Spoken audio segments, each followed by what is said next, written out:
நல்லவர். கர்த்தருடைய பரிசுத்த நாமத்திற்கு ஸ்தோத்திரம். கர்த்தருடைய நாமத்தினாலே இந்த வார்த்தைகளின் சத்தத்தை கேட்கிற உங்கள் ஒவ்வொருவரையும் தேவன் ஆசீர்வதிப்பாராக. அல்லேலூயா. இன்றைக்கும் கர்த்தருடைய நாமத்தினாலே சங்கீதம் 19:1. வானங்கள் தேவனுடைய மகிமையை வெளிப்படுத்துகிறது, ஆகாய விரிவு அவருடைய கரங்களின் கிரியையை அறிவிக்கிறது. இங்கே இந்த 19வது சங்கீதத்துல எடுத்து இந்த 19வது சங்கீதத்துல இருக்கிற அத்தனை வசனங்களையும் வைத்து இன்று உங்களோடு கூட பேச வேண்டும் என்று சொல்லி காலையில எடுத்த உடனே இந்த 19வது அதிகாரத்தின் முதல் வசனத்திலே ஸ்டக் ஆகி 2 மணி நேரம் எவ்வளவு நேரம் முதல் வசனத்திலே ஸ்டக் ஆகி நின்றாச்சு. முழுசா படிச்சேன். அடடடா, இவ்வளவு ஆசீர்வாதமான விஷயங்கள் இந்த அதிகாரத்துல இருக்க, அதனால இதை கொடுத்தே ஆகணும் அப்படின்னு முடிவு பண்ணி 2வது மறுபடியும் அதே அதிகாரத்தை படிக்கும்போது முதல் வசனத்திலே ஸ்டக்காயி. அப்ப முதல் வசனம் சொல்லுகிறது, மறுபடியும் படிங்க. வானங்கள் தேவனுடைய மகிமையை வெளிப்படுத்தும் வானம். வானம் எதை வெளிப்படுத்துகிறதா? அங்கே வானம் என்று ஒருமையில் சொல்லப்படவில்லை, வானங்கள் என்று பன்மையில் சொல்லப்பட்டிருக்கிறது. The heavens declare the glory of God. பரிசுத்த தேவனுடைய மகிமையை வெளிப்படுத்தக்கூடிய வானம். அப்ப வானம் மிக முக்கியமான இடத்தை பிடித்திருக்கிறது. வானங்கள் நமக்கு தெரிஞ்சு பார்க்கக்கூடிய இந்த ஒரு வானம் மட்டும்தான். ஆனா அங்க வானங்கள் என்று சொல்லப்பட்டிருக்கு, heavens என்று இங்கே சொல்லப்பட்டிருக்கிற அந்த வார்த்தையை நாம் பார்க்கின்றோம். பாருங்க, மீண்டும் ஒரு முறை அந்த வசனத்தை படிங்க. வானங்கள்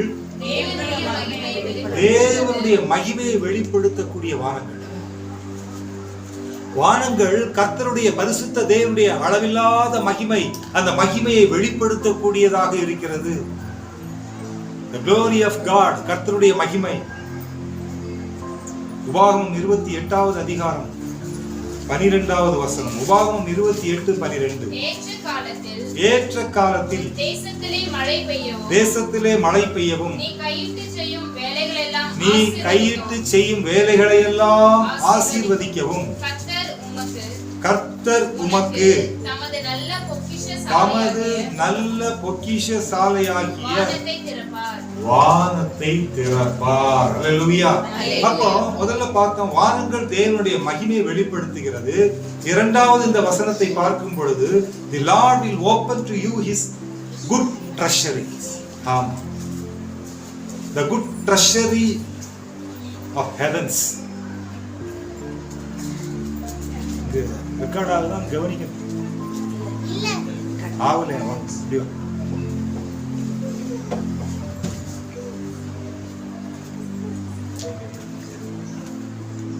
அடிக்கடி ஆனாலும் கவனிக்கணும். அதுதான் பாருங்க, பரிசுத்த தேவனுடைய வார்த்தை சொல்லுகிறது. உபாகமம் 28:12 மறுபடியும் படிங்க. ஏற்ற காலத்தில் உன் தேசத்திலே மழை பெய்யவும் நீ கையிட்டு செய்யும் வேலைகளை எல்லாம் ஆசீர்வதிக்கவும் கர்த்தர் உனக்கு தமது நல்ல பொக்கிஷசாலையாகிய வானத்தை திறப்பார். இது 2வது. வானத்துல என்ன இருக்கு அப்படின்னு சொல்லியாச்சுன்னா, கர்த்தருடைய நல்ல பொக்கிஷசாலை வானத்துல தான் இருக்கு. The Lord will open to you his good treasury, the heavens. சம்பளம் போடுறது கவர்மெண்ட் ஸ்கூல்ல அல்லது கவர்மெண்ட் செக்டர்ல வேலை செய்யறவங்களுக்கு எல்லாம் பணம் எங்க இருந்து வருது தெரியுமா? ட்ரெஷரியில இருந்தா வருது. 30ஆம் தேதி சேலரி கிரெடிட் ஆகுது அப்படின்னு சொல்லியாச்சுன்னா, அந்த பணத்தை அந்த ஸ்கூலோட ஹெச்எம்ஸ், இந்த சிஓல இருந்து ஹெச்எம்ஸ் போயிட்டு அந்த ட்ரெஷரியில போயிட்டு அந்த ரிப்போர்ட்டை கொடுக்கணும், ஸ்கூல் ரிப்போர்ட். அதுக்கப்புறம் இந்த ட்ரெஷரியில இருந்து அந்த டீட்டெயில்ஸை அவங்க எடுத்து அவங்க அக்கௌண்ட்டுக்கு மணி டிரான்ஸ்ஃபர் பண்ணுவாங்க.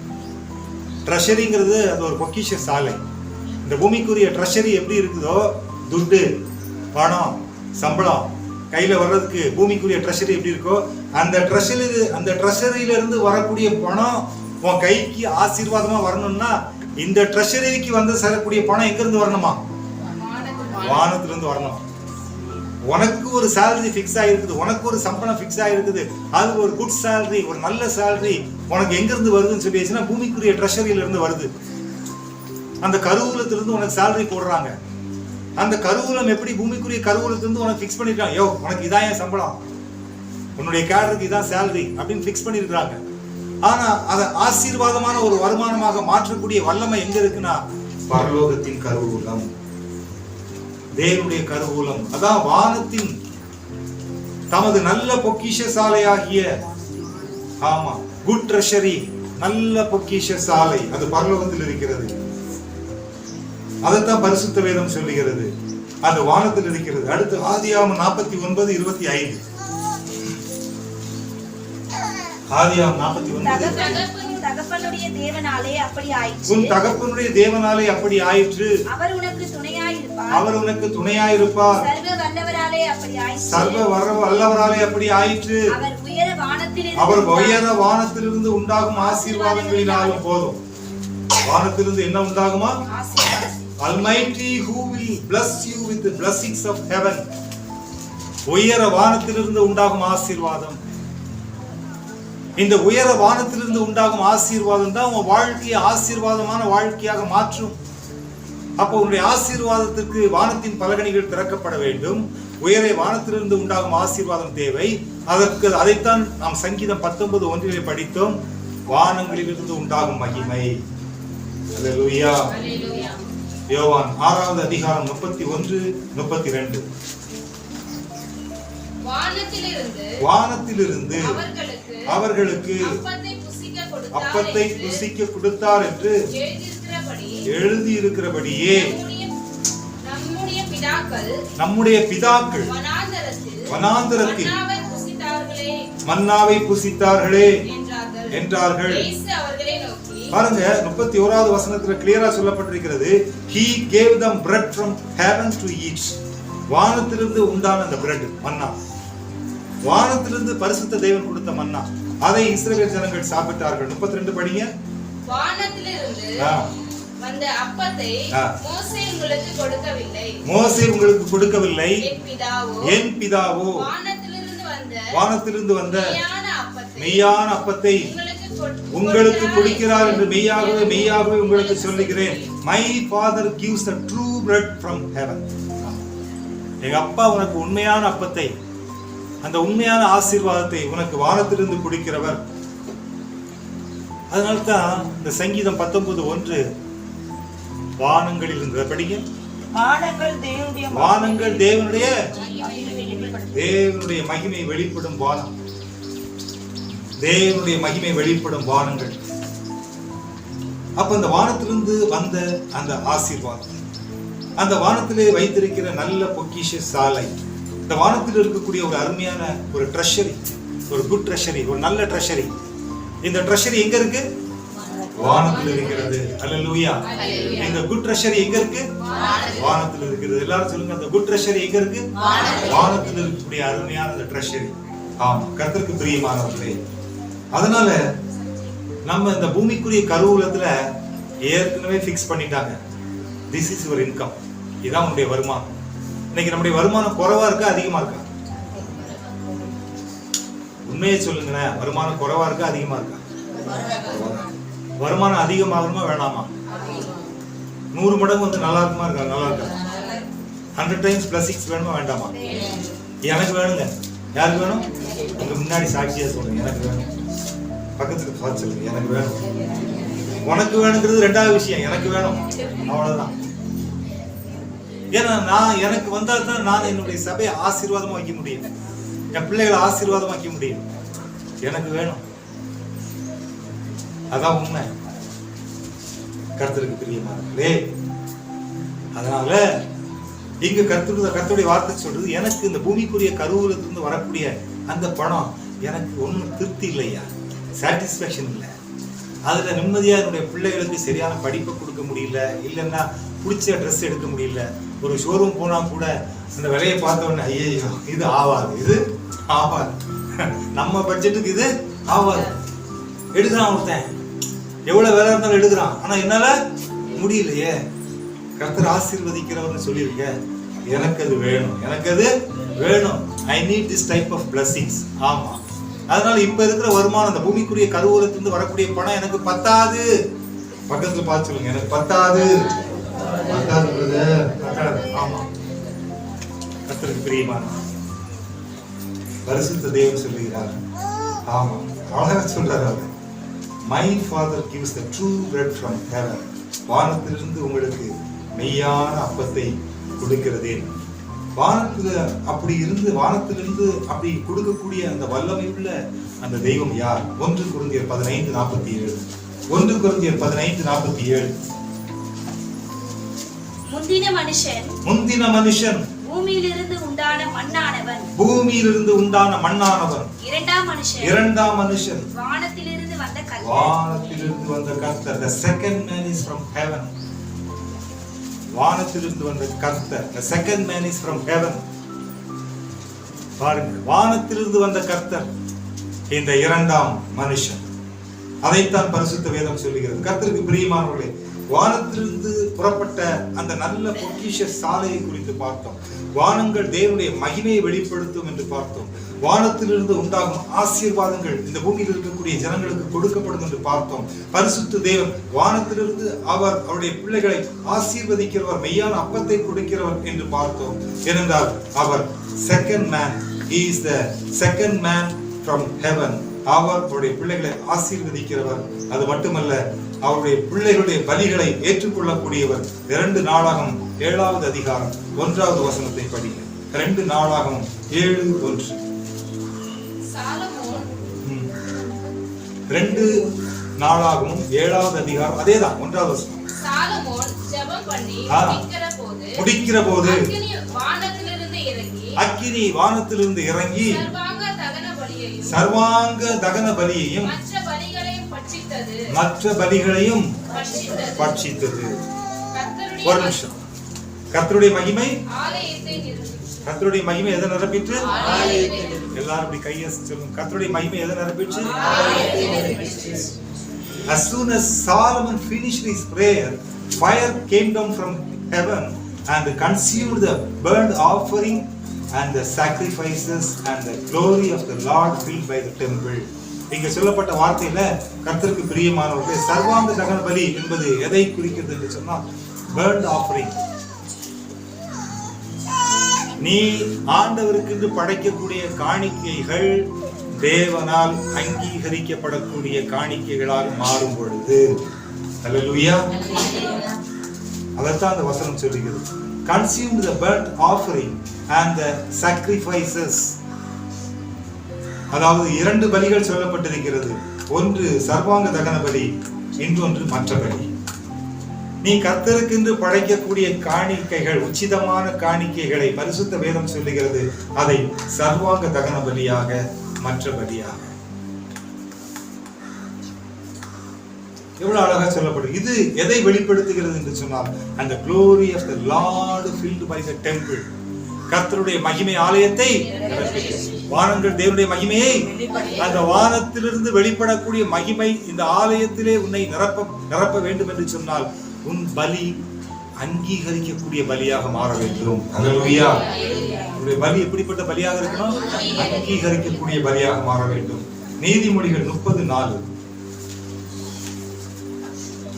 வானத்துக்கு ஏறி இறங்கினவர் யார்? வானத்துக்கு ஏறி இறங்கினவர் யார்? காற்றை தமது கைப்பிடிகளில் அடக்கினவர் யார்? வானத்துக்கு ஏறி இறங்கினவர் யார்? ரொம்ப அழகான ஒரு கொஸ்டின் அங்க கேட்கப்பட்டிருக்கிறது. கர்த்தருக்கு பிரியமானவர்களே, நம்ம எல்லாருக்குமே தெரியும் வானத்துக்கு ஏறி இறங்கினவர். 1 கொரிந்தியர் 15:47. 1 கொரிந்தியர் 15வது அதிகாரம் 47வது. பூமியிலிருந்து உண்டான மண்ணானவன். இரண்டாம் மனுஷன் வானத்திலிருந்து வந்த கர்த்தர். அல்லேலூயா. கர்த்தருக்கு மகிமை உண்டாவதாக.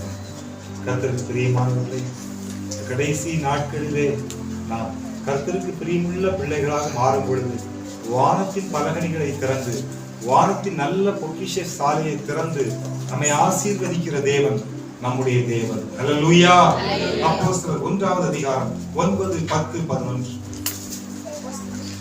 அப்போஸ்தலர் 1வது அதிகாரம் 9, 10, 11. இவைகளை அவர் சொன்ன பின்பு அவர்கள் பார்த்து கொண்டிருக்கையில் உயர எடுத்துக்கொள்ளப்பட்டு அவர்கள் கண்களுக்கு மறைவாக மேகம் அவரை எடுத்துக்கொண்டது. He was lifted up and a cloud while they were gazing into heaven as he went. பாருங்க இங்க சொல்லப்படுது he was lifted up and a cloud took him out of their sight. கண்களுக்கு முன்பாக ஒரு மேகம் பரிசுத்த தேவனை உயர எடுத்துக் கொள்ளப்பட்டது. ஹல்லேலூயா. கர்த்தருக்கு மகிமை உண்டாவதாக. தொடர்ந்து படிங்க.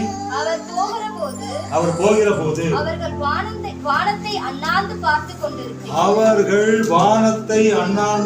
பார்த்து கொண்டிருக்கையில் they were gazing into heaven. இதோ வெண்மையான வஸ்திரம் தரித்த இரண்டு பேர் அவர் அருகே நின்று கலிலேயராகிய மனுஷரே நீங்கள் ஏன் வானத்தை அண்ணாந்து பார்க்கிறீர்கள்? Why do you stand looking into heaven? நீங்கள் ஏன் வானத்தை அண்ணாந்து பார்க்கிறீர்கள்? உங்களிடத்திலிருந்து வானத்துக்கு எடுத்துக்கொள்ளப்பட்ட இந்த இயேசுவானவர் this Jesus who was taken up from you into heaven எப்படி உங்கள் கண்களுக்கு முன்பாக வானத்துக்கு எடுத்துக்கொள்ளப்பட்டாரோ அப்படியே மறுபடியும் வருவார். ஹல்லேலூயா. He will come into the same way as you saw him go into heaven. எப்படி வானத்திற்கு எடுத்துக்கொள்ளப்பட்டாரோ அப்படியே மீண்டும் திரும்பி வருவார். ஹல்லேலூயா. ஹல்லேலூயா. அப்போ அவருடைய வருகையை நம்புறோமா? அவருடைய வருகையை விசுவாசிக்கிறோமா? கர்த்தருக்கு பிரியமா இருக்கும். அவருடைய வருகைக்கு நம்ம ஆயத்தமா இருக்கு. இன்றைக்கு பரிசுத்த தேவன் நம்மை நேசிக்கிறவர். அவருடைய பலிகள் அங்கீகரிக்கப்பட்ட பலிகளாக காணப்பட வேண்டும். எப்படிப்பட்ட பலிகளாக காணப்பட வேண்டும்? சாலமோனுடைய பலி அங்கீகரிக்கப்பட்டதா இல்லையா? வானத்திலிருந்து அக்கினி இறங்கி ஆலயத்தை நிரப்பினதா இல்லையா? கர்த்தருடைய மகிமை நிரப்பினதா இல்லையா? அந்த மகிமை எங்கிருந்து வந்துச்சு? நல்ல பொக்கிஷசாலை எங்க இருக்கு? ஆசீர்வாதம் எங்கிருந்து வருது? உயர வானத்திலிருந்து உண்டாகும் ஆசீர்வாதம். அப்ப நமக்கு பூமிக்குரிய கருவூலம் முக்கியமா, வானத்துக்குரிய கருவூலம் முக்கியமா? இந்த பூமிக்குரிய ட்ரெஷரி முக்கியமா, வானத்துக்குரிய ட்ரெஷரி முக்கியமா? அப்ப அந்த வானத்துக்குரிய ட்ரெஷரி திறந்தால் நம்ம ஆசீர்வதிக்கப்படமா மாட்டோமா? கொஞ்சம் ஆசீர்வாதம் கிடைக்குமா? நிறைய ஆசீர்வாதம் கிடைக்குமா? இவ்வளவு ஆசீர்வாதம் கிடைக்குமா? இவ்வளவு ஆசீர்வாதம் கிடைக்குமா? ஆமா. எவ்வளவு ஆசீர்வாதம்? இவ்வளவு கிடைக்குமா? இவ்வளவு கிடைக்குமா? கையை நீட்டுங்களா? இவ்வளவு கிடைக்குமா? இவ்வளவு கிடைக்குமா? பக்கத்துல இருக்க மூஞ்சிலே அடிங்களா? இவ்வளவு கிடைக்குமா? இவ்வளவு கிடைக்குமா? இவ்வளவு கிடைக்கும். அப்படின்னா என்ன தெரியுமா? இடம் கொள்ளா போகும். எப்படி? இடம் கொள்ளாமல் போக மட்டும் ஆசீர்வதிக்கிற தேவன். அந்த இடம் கொள்ளாமல் போக மட்டும் ஆசீர்வாதம் வேணும்னா எனக்கு எந்த ட்ரெஷரி முக்கியம்? எந்த ட்ரெஷரி முக்கியம்? சொல்லுங்க. பக்கத்துல பார்த்து சொல்லுங்க. எந்த ட்ரெஷரி முக்கியம்? வானத்தின் ட்ரெஷரி, வானத்துக்குரிய கருவூலம். இந்த பூமிக்குரிய சம்பளம் எனக்கு பத்தலைங்க. என்னது? பத்தலைங்க. பத்தலைங்க. ஒன்னும் பத்தலைங்க. வாரத்துல ஒரு நாள் கறி எடுத்தா கூட முழுசா எடுக்க முடியுங்க. ஆமாங்க. உள்ள தேடி பார்த்தா வெறும் மசாலா தாங்க வருது, கறியே காணுங்க. ஆமாங்க. ஏங்க? ஆமா. எப்ப பாருங்க ஆபிரகாமே போடுறாங்க, தாவீதை காட்டவே மாட்டேங்கிறாங்க. ஆமா. தாவீது என்னது? மட்டன் ஆடு, ஆபிரகாம் மாடு. ஆமா. பாருங்க இப்ப பாரு ஆபிரகாமையே காட்டுறாங்க, தாவீதை கண்டே காட்ட மாட்டேங்கிறாங்க. ஆமா. என்ன பண்றது? கருவூலம் சரியில்லை. எது சரியில்லை? ட்ரெஷரியில பிரச்சனை. அங்க என்ன அனுப்புறானோ அதை வச்சுதான் நான் செய்ய முடியும். ட்ரெஷரிய மாத்து. எதை மாத்து? கருவூலத்தை மாத்து. ஆமா. நீ ஏன் இதே நம்பிட்டு இருக்க? போ, வானத்தின் பலகணிகள் திறக்கணும் உனக்கு. ஆமா. உனக்கு எந்த ட்ரெஷரி இப்ப தேவை? குட் ட்ரெஷரி தேவை. என்ன ட்ரெஷரி? நல்ல பொக்கிஷசாலை. என்ன பொக்கிஷசாலை? இந்த நல்ல பொக்கிஷசாலையோட கேட் யாருக்கு இருக்குது? கடவுள் இருக்குது. Lord will open to you his good treasury, the heavens. அங்க இருக்கிற ட்ரெஷரி ஓபன் ஆனாதான் இங்க நீ பெரிய பேக்கோட மார்க்கெட்டுக்கு போற. என்ன பேக்? பெரிய பேக். மார்க்கெட்டுக்கு போனா நீ விலையை கேட்க மாட்டேன், பர்ஸை பார்க்க மாட்டேன், அந்த பொருள் எவ்வளவு அப்படின்னு கேட்பேன். ஏன்னா உனக்கு பிடிச்சதை நீ வாங்குவ. இப்ப எப்படி தெரியுமா வாங்குறோம்? என் பர்ஸுக்கு என்ன பிடிச்சிருக்குதோ அதை தான் நான் வாங்குறேன். பர்ஸுக்கு என்ன பிடிச்சிருக்குதோ அதை தான் நான் வாங்க முடியும், வேற எதுவும் வாங்க முடியாது. ஆனா பரிசுத்த தேவன் சொல்றாரு, எப்ப நீ going to look heaven treasury, அந்த ட்ரெஷரியை எப்ப நீ பார்க்க ஆரம்பிக்கிறியோ அப்பத்திலிருந்து கர்த்தர் உன்னை பர்ஸை பார்க்க வைக்க மாட்டாரு, உனக்கு எது பிடிச்சிருக்குதோ அதை பார்க்க வைப்பாரு. ஹல்லேலூயா. இதுக்கு நான் என்ன செய்யணும்? இதுக்கு நான் மல்கியா 3:10. என் ஆலயத்தில் ஆகாரம் உண்டாயிருக்கும்படி என்னப்பா அது ரொம்ப ஷார்ப்பா இருக்கீங்க. என் ஆலயத்தில் ஆகாரம் உண்டாயிருக்கும்படி தசம பாகங்களை எல்லாம் தசம பாகங்களை எல்லாம் பண்டகசாலையிலே கொண்டு வாருங்கள். பண்டகசாலையில், கொண்டு வாருங்கள். பண்டகசாலைன்னா எது? ஆலயம். ஆலயம். ஆமா. ஆண்டவருடைய வார்த்தை சொல்லுகிறது என் ஆலயத்தில் ஆகாரம் உண்டாயிருக்கும்படி. ஆகாரம் எங்க உண்டாயிருக்கணுமா? ஆலயம். நீ எந்த இடத்துக்கு சாமி கும்பிட போறியோ அந்த இடத்துல ஆகாரம் இருக்கணுமா? என்ன இருக்கணுமா? ஆகாரம். பாருங்க, bring the full tithe into the into the storehouse, பண்டகசாலை, that there may be food in my house. ஆண்டவர் சொல்றாரு there may be food in my house. என் வீட்டு ஆகாரம் அப்படிங்கிறாரு. எது அவருடைய வீட்டுக்கு ஆகாரங்கிறாரு?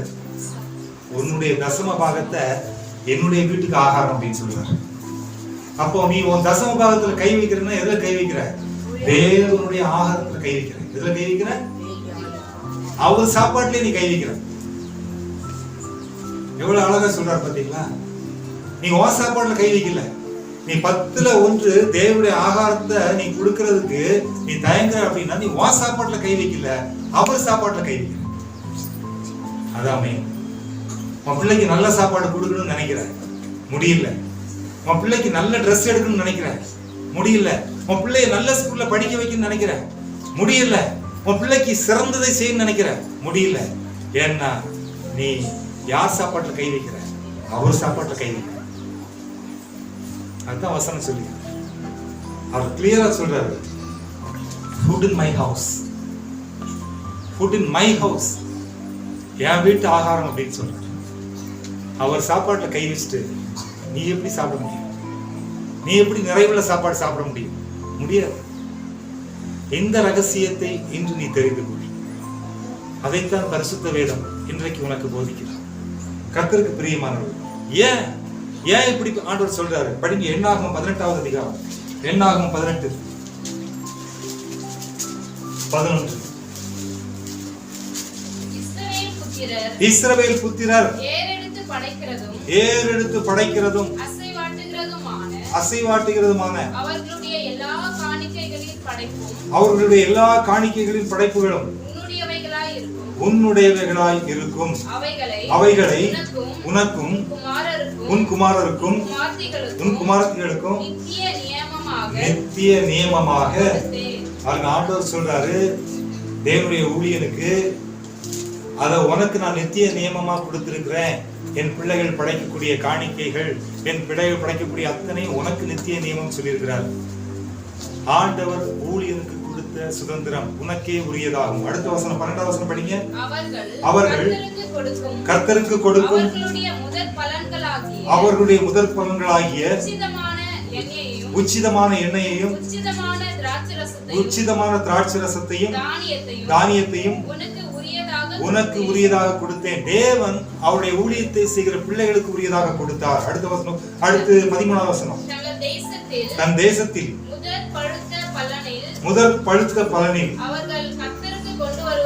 கர்த்தருக்கு கொண்டு வருவதெல்லாம் உனக்கு உரியதாக. கர்த்தருக்கு பிரியமானவர்களே, ஊழியருக்கு கர்த்தர் கொடுத்த ஒரே ஆசீர்வாதம், ஒரே நித்திய நியமம், உனக்கு உரியதாக கொடுத்தேன், உனக்கு உரியதாகும் என்று பரிசுத்த தேவன் சொல்வதை பார்க்கின்றோம். அதே என்னாகும் 18வது அதிகாரம் 31வது வசனம். அதை நீங்களும் பாருங்க, ரொம்ப அழகா சொல்லப்பட்டிருக்கிறது. என்னாகும் 18:31. அதை நீங்களும் உங்கள் குடும்பத்தாரும் எவ்விடத்திலும் புசிக்கலாம். அது நீங்கள் ஆசாரிப்பு கூடாரத்திலே செய்யும் பணிவிடைக்கு ஈடான உங்கள் சம்பளம். ஆண்டவர் சொல்றாரு, it's a salary for you. நீ தேவனுடைய ஆலயத்தின் ஆகாரத்துல கை வைக்கும் போது, ஊழியக்காரருடைய சம்பளத்துல கை வைக்கும் போது கர்த்தர் உனக்கு கை வைக்கிறார். அதான் உண்மை. இதை ஃபர்ஸ்ட் நீ புரிஞ்சுக்க. சபை முதல்ல இதை புரிஞ்சுக்க. வானத்தின் பலகணிகள் உனக்கு திறக்கப்பட வேண்டும் என்று சொன்னார், இடம் கொள்ளாது போக மட்டும் கர்த்தர் உன்னை ஆசீர்வதிக்க வேண்டும் என்று சொன்னார், நீ தேவனுடைய ஆகாரத்துல கை வைக்க கூடாது, ஊழியக்காரனுடைய சம்பளத்துல கை வைக்க கூடாது. அதுல கை வச்சேன்னா உன் சம்பளத்துல கர்த்தர் கை வைப்பார். அதான் உண்மை. இதுதான் சத்தியம். இதை சொல்ல மாட்டாங்க, இதை எங்கேயுமே சொல்றது இல்லை. ஆனா நான் எந்த சபைக்கு போனாலும் இதை சொல்லுவேன். ஒரு முறை சித்தூர்ல ஒரு சர்ச்சுக்கு போயிருந்தேன். லாசரஸ்னு ஒரு நடத்துறாங்க. அங்க திரளான கூட்டம் இருந்துச்சு. ரொம்ப வேதனையோடு அவர் சொன்னார், பிரதர், அவர் எப்படி தெரியுமா சொன்னாரு, பிச்சைக்காரங்களுக்கு 10 ரூபா போடுவாங்க, அதே பிச்சைக்காரங்களுக்கு போடுறத சர்ச்சுக்கு போடுவாங்க, அவ்வளவுதான். ரொம்ப வேதனையா இருந்துச்சு இந்த வார்த்தையை கேட்குறது. இந்த நாள் நைட் பேசும்போது சொன்னாங்க. அடுத்த நாள் காலையில் இருந்து 2 வீலர் தான், 2 மணி நேரம் டிராவல். சித்தூர்ல இருந்து பங்காரப்பாளையம், சித்தூர்ல இருந்தும் போனோம், ஒரு 30 கிலோமீட்டர் தாண்டி 2 வீலர்ல போயிட்டு அங்க 2 மணி நேரம் மெசேஜ் முடிச்ச உடனே ஒருத்தர் முன்னாடி வந்தார். நான் அவர்கிட்ட எதுவும் பேசல, செய்தி முடிச்சோன்னு ஒருத்தர் முன்னாடி வந்தார். ஐயா, ஆண்டவர் என் கண்ணை திறந்தார், என்னை மன்னிச்சிரு.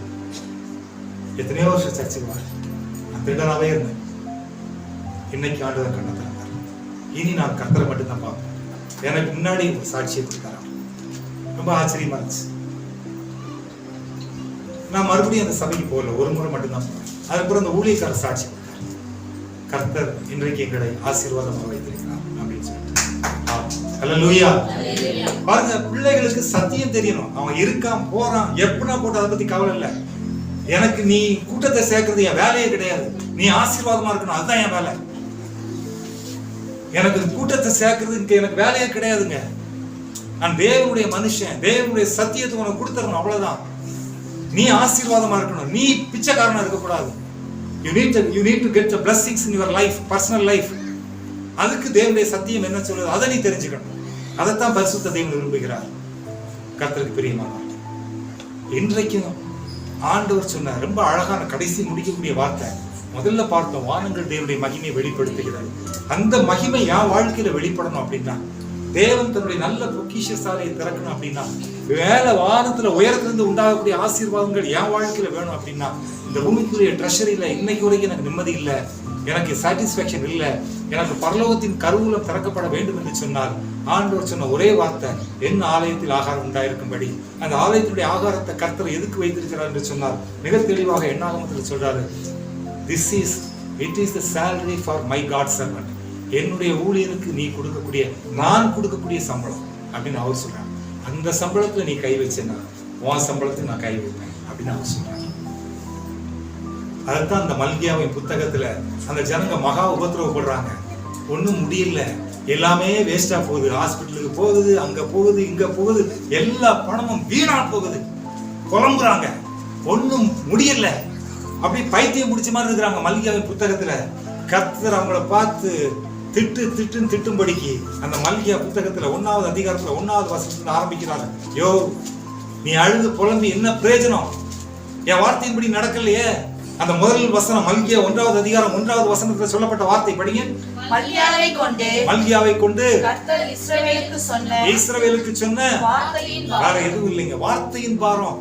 எனக்கு பாரம் என்ன தெரியுமா? உன் குடும்பத்தை குறிச்ச பாரம் எனக்கு இல்ல, என் வார்த்தையின்படி நடக்கலையே அந்த பாரம் தான் எனக்கு இருக்குது. என் வார்த்தையின் பாரம். என் வார்த்தையை உனக்கு கொடுத்தன, உன்னை நம்பி என்னுடைய வார்த்தையை கொடுத்தன, இந்த வார்த்தையின்படி நடக்கும் போது வாழ்க்கை ஆசீர்வாதமா இருக்குன்னு சொன்னன. ஆனா உன்னுடைய மட்டும் நீ பார்த்துட்டு இருக்கிற, உன்னுடைய ஆசீர்வாதம் எங்க இருக்குங்கிறத நீ இன்னும் புரிஞ்சுக்கல. ஏன் புரிஞ்சுக்கலன்னா, என் வார்த்தை உனக்கு இன்னும் தெரியல. அதனால உனக்கு இந்த வார்த்தையை கொடுத்திருக்கிறன, இன்னும் இந்த வார்த்தையை நீ புரியாம இருக்கிறேன்னு நினைச்சு இந்த வார்த்தையை குறித்த பாரம். கர்த்தருக்கு பிரியமானவர். இடம் கொள்ளாது போக மட்டும் ஆசீர்வதிக்கிற தேவன் இந்த 2024 100 மடங்கு ஆசீர்வாதத்தை கொடுக்க கர்த்தர் சித்தமுள்ளவராக இருக்கிறார். நீ அவருடைய ஆலயத்தின் ஆகாரத்தில் உண்மையுள்ள மகனாக மகளாக இரு. அவருடைய ஆலயத்தின் ஆகாரத்திலே நீ உண்மையுள்ள மகளாக இருக்கும் பொழுது வானத்தின் பலகணிகள் உனக்கு திறக்கப்படும்.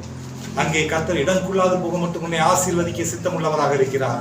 இன்றைக்கு அப்படிப்பட்ட குணாதிசயத்திற்குள் வர நீ உன்னை ஒப்புக்கொடு. இந்த பூமிக்குரிய கருவூலத்தை நம்பி வந்துருச்சு ஹாடடா அப்படின்னு சந்தோஷப்பட்டு திருப்தி இல்லாம வாழ்ந்தது போதும். கர்த்தர் வைத்திருக்கிற பரலோகத்தின் பலகணிகள் திறக்க இன்றைக்கு உன்னை ஒப்புக்கொடு. கர்த்தர் இந்த வார்த்தையின் சத்தத்தை கேட்ட உங்கள் ஒவ்வொருவரையும் ஆசீர்வதிப்பார். அல்லேலூயா. God bless. கர்த்தருடைய ஆசீர்வாதம்.